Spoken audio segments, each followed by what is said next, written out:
Gospod Mijić počne stvari, ki jih marsikdo počne v gradbenem sektorju. Tam je divji zahod, suspenz pravne države, kar se tiče pravic delavcev.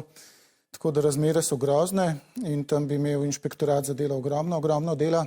Kaj pa minister za delo, gospod Logar? Ministra za delo očitno nimamo. Očitno se on ne razume kot minister za delo, ker če se spomnimo podobnih škandalov v nekih drugih podjetjih v času prejšnje vlade, vedno se je oglasil bodisi minister Mesec, bodisi njegov državni sekretar, čeprav seveda nimata nekih ogromnih pristojnosti, nimata inšpekcijskih pristojnosti, ampak sta politično podprla ukrepanje proti takim podjetjem, ki kršijo pravice. Zdaj, ključna zgodba tu je pravzaprav Stevanović.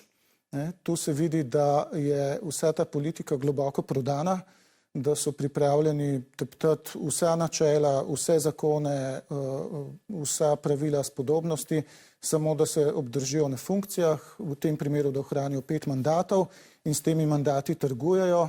Glavni dobitek je pa pač Stevanovićeva funkcija. Tako da to vse skupaj je ena sama korupcija.